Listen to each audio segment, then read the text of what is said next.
अस्सलामुअलैकुम दोस्तों और साथियों, उम्मीद है आप लोग खैरियत से होंगे। आज है 18 जनवरी 2022। गुज़िश्ता 24 घंटे में पाकिस्तान में जो नए केसेस आए हैं कोरोना के, उनकी तादाद है 5034। ये जो पाँचवीं वेव है पाकिस्तान में और जो अपने पीक की तरफ जा रही है, और जो ओमिक्रॉन का जो वेरिएंट है ये B.1.1.529 उसकी वजह से है।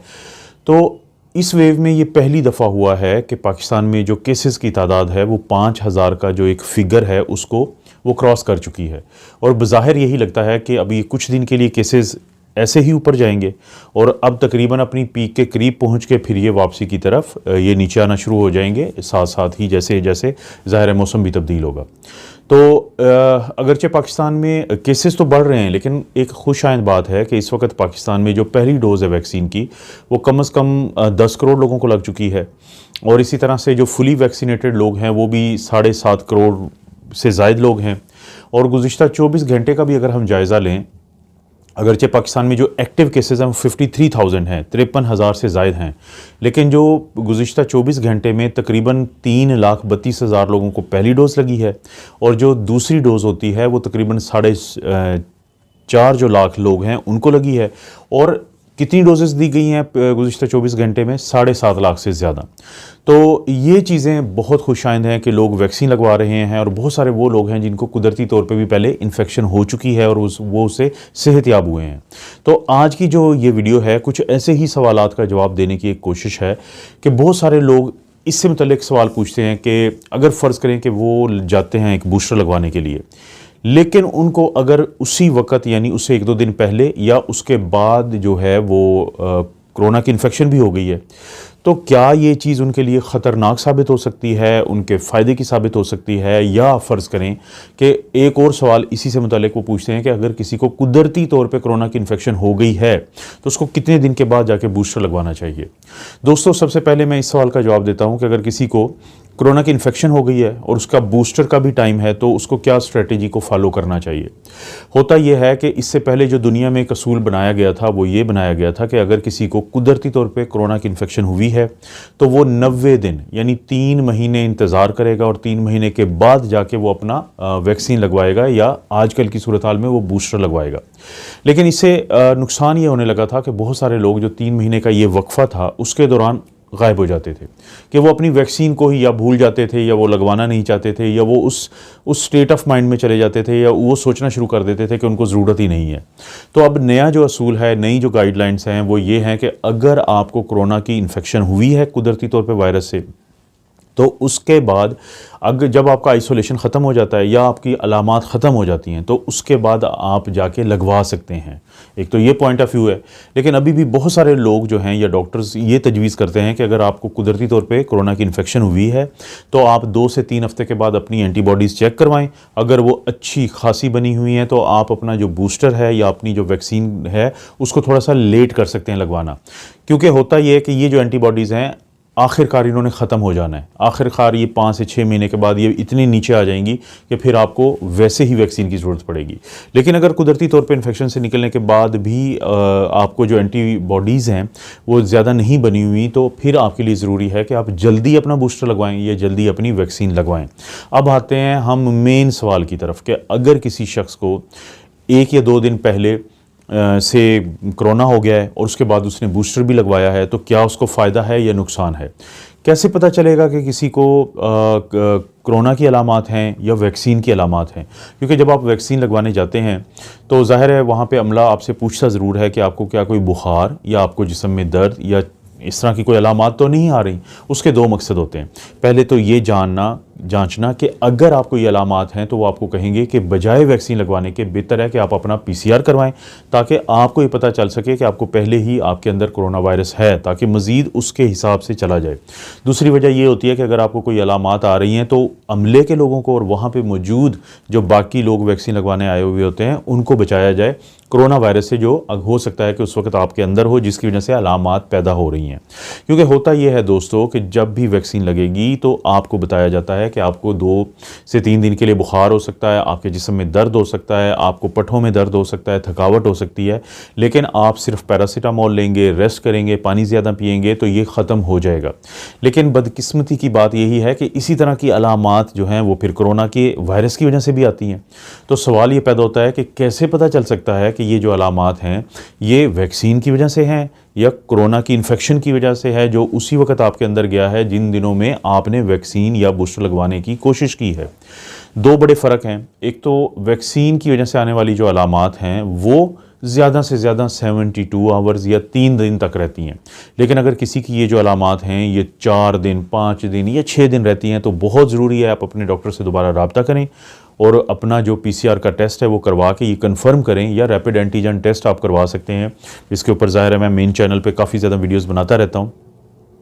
तो जिससे आपको पता चलेगा कि आपको ये जो अलामात हैं ये कोरोना की वजह से हैं या वैक्सीन की हैं। और दूसरा क्या एक तरीका है पता करने का, दूसरा ये है कि जो आपकी अलामात होती हैं वैक्सीन की वजह से उनमें गला ख़राब नहीं होता अमूमी तौर पे, उनमें ज़ुकाम यानी नाक का बहना या बंद होना जिसको हम स्टफ़ी नोज़ कहते हैं या कंजेशन कहते हैं वो नहीं होती। लेकिन अगर वायरस की वजह से आपको अलामात आती हैं तो आम तौर पे और ख़ास तौर पे ओमिक्रॉन में तो ये देखा गया है कि आपका जो गला है उसमें दर्द होगा, उसमें इसके अलावा आपका नाक बहना शुरू हो जाएगा, नाक बंद हो जाएगा, आपको बाकी जो अलामात हैं वो भी आएंगी। तो ये 2 बड़े फ़र्क हैं जो ये फ़र्क डाल सकते हैं कि आपको कोरोना की इन्फेक्शन हुई की वजह से अलामात हैं या आपको वैक्सीन की वजह से अलामात हैं। अगर किसी शख्स को ये दोनों चीज़ें एक वक्त में हो जाएं तो क्या ये एक ही अमल होता है? दोस्तों, आपका जो इम्यून सिस्टम होता है वो 2 मुख्तलिफ तरीके से इन दोनों सूरत हाल से डील करता है। यानी अगर किसी को वैक्सीन लगी है तो वैक्सीन, क्योंकि इस वक्त पाकिस्तान में बहुत ज़्यादा मैसेंजर RNA की वैक्सीन लग रही है, या फ़र्ज़ करें कि अगर किसी को इनएक्टिवेटेड भी लगती है तो उस सूरत में वैक्सीन के ख़िलाफ़ एंटीबॉडीज़ बनाई जाती हैं, स्पाइक प्रोटीन के ख़िलाफ़ एंटीबॉडीज़ बनाई जाती हैं। आपके जो मसल के सेल्स होते हैं उनके अंदर ज़्यादातर ये अमल होता है। लेकिन जब किसी को कुदरती तौर पे इन्फेक्शन होती है तो उस वक्त आपका जो इम्यून सिस्टम है थोड़ा मुख्तलिफ तरीके से वो उसका रवैया होता है। वो रवैया किस तरह मुख्तलिफ तरीके से होता है कि ना सिर्फ ये कि स्पाइक प्रोटीन के ख़िलाफ़ एंटीबॉडी बनती हैं, बल्कि जो न्यूक्लियोकैप्सिड एक वो प्रोटीन होती है जो वायरस का जो जेनेटिक मटेरियल है, जो RNA राइबोन्यूक्लिक एसिड जिसको हम कहते हैं, तो उसके साथ एक जुड़ी हुई प्रोटीन के ख़िलाफ़ भी एंटीबॉडीज़ बनती हैं। तो जो कुदरती तौर पे इन्फेक्शन की एंटीबॉडीज़ होती हैं वो बहुत ज़्यादा मुख्तलिफ़ किस्म की हो सकती हैं वैक्सीन के नतीजे में बनने वाली एंटीबॉडीज़ के मुकाबले में। तो इनमें से कौन सी ज़्यादा स्ट्रॉन्ग होती है? चाहे किसी को कुदरती तौर पे इन्फेक्शन हुई हो या किसी को वैक्सीन की वजह से वो माहौल बना हो कि जिसके नतीजे में एंटीबॉडीज़ बनती हैं, तो वो आखिरकार 5 से 6 महीने के बाद ये कम हो जाना होती हैं। सबसे ज़्यादा अच्छे वो लोग होते हैं जिनके अंदर उनको कुदरती तौर पे इन्फेक्शन भी हुई, वो उससे सेहतयाब हो गए, लेकिन फिर उन्होंने वैक्सीन भी लगवा ली, तो इसको कहते हैं हाइब्रिड इम्यूनिटी। और ये जो इम्यूनिटी होती है, ये जो एंटीबॉडीज़ बनती हैं, ये बहुत ज़्यादा तादाद में भी ज़्यादा होती हैं और मेच्योर भी बहुत ज़्यादा होती हैं और मुख्तलिफ वेरिएंट्स के ख़िलाफ़ चांसेस होते हैं कि बेहतर परफॉर्म करेंगी। लेकिन ये हकीकत है कि वेरिएंट जब कोई नया आता है तो पुरानी बनी हुई एंटीबॉडीज़ आम तौर पर उस हद तक अपना परफॉर्मेंस नहीं कर पाती जो वो अपने वेरिएंट के ख़िलाफ़ कर पाई थी जिसके ख़िलाफ़ वो बनी थी। लेकिन इन तमाम बातों के बावजूद सबको ये जानना भी ज़रूरी है कि किसी शख्स की उम्र कितनी है, उसको शुगर का मसला, ब्लड प्रेशर का मसला, दमा का मसला, कोई ऐसा मसला जिसके लिए वो स्टीरॉयड ले रहा है, तो इस पे भी बड़ा इन्हिसार होता है कि उस शख्स को कुदरती तौर पे या वैक्सीन की वजह से होने वाली जो सूरत हाल है वो उसका जिस्म या इम्यून सिस्टम कैसे उससे नबर आज़मा होगा या कैसे उससे डील करेगा। लेकिन अगर किसी को कुदरती इन्फेक्शन हुई है और वो रिकवर हो गए हैं तो उनको चाहिए वो हर सूरत बूस्टर भी लगवाएं और वैक्सीन अगर उन्होंने पहले नहीं लगवाई हुई है तो वो लगवाएं। और वो लोग जिनको 2 डोजेज़ लग चुकी हैं तो वो हर सूरत बूस्टर लगवाएं, चाहे उनको पहले से इन्फेक्शन हुई हो या नहीं हुई हो, क्योंकि 2 जो डोजेज़ हैं वो ओमिक्रॉन के ख़िलाफ़ मौसर नहीं हैं, वो बहुत हद तक वीक काम करती हैं, कम काम करती हैं। और आखिर में एक चीज़ कि अगर किसी शख्स को एक ही वक्त में वैक्सीन भी लगी हुई हो और उसको इन्फेक्शन भी हो चुकी हो कोरोना वायरस की वजह से, तो उसके जिस्म के ऊपर दबाव ज़्यादा होता है, उसके सिस्टम के ऊपर दबाव ज़्यादा होता है, क्योंकि उसका इम्यून सिस्टम 2 फ्रंट पे जंग लड़ रहा होता है। एक वैक्सीन के ख़िलाफ़ एंटीबॉडीज़ बना रहा होता है और दूसरा वो वायरस के ख़िलाफ़ एंटीबॉडीज़ बनाने की कोशिश कर रहा होता है। लेकिन वैक्सीन लगने के 6 से 7 दिन के अंदर अंदर कोई प्रोटेक्शन नहीं होती, कोई हिफाजत नहीं होती, कोई एंटीबॉडीज़ नहीं बनी हुई होती। इसीलिए अक्सर दोस्तों को मैं कहता हूं कि अगर आपको वैक्सीन लगी है, अगर आपको बूस्टर लगी है, तो 7 दिन तक तो कम से कम आपने ये समझना है कि आपको कोई वैक्सीन लगी ही नहीं, और उसके बाद जाके 1 से 2 हफ्ते में आपका इम्यून सिस्टम एंटीबॉडीज़ बनाता है, फिर आपका वो जिस्म तैयार होता है ताकि आने वाले वायरस को वो पकड़ सके, आने वाले वायरस के ख़िलाफ़ वो काम कर सके। इसीलिए आप दोस्तों ने देखा होगा कि अक्सर वो लोग जिनको वैक्सीन भी लगी हुई होती है तो उनको वो अलामात आती हैं जो गले की ख़राबी की, वो अलामात आती हैं जो हल्की फुल्की, क्योंकि जो आपकी वैक्सीन होती है उसके ख़िलाफ़ जब एंटीबॉडीज़ बनाता है आपका इम्यून सिस्टम तो वो इम्यूनोग्लोबुलिन जी बनाता है। लेकिन हमारे गले में जो म्यूकस मेम्ब्रेन होती है वहाँ पे ज़रूरत होती है इम्यूनोग्लोबुलिन ए की। वो क्योंकि इम्यूनोग्लोबुलिन ए नहीं बनाता तो इसलिए आपको गले की हल्की अलामात उस सूरत में भी आ सकती हैं कि जब आप फुली वैक्सीनेटेड हों, चाहे आपको बूस्टर भी लगा हुआ हो, यानी ओमिक्रॉन आपके गले को थोड़ा बहुत ख़राब कर सकता है। और क्योंकि PCR का जो टेस्ट है वो या हम गले से करते हैं या नाक से करते हैं तो वो पॉजिटिव आ सकता है। लेकिन बीमारी की शिद्दत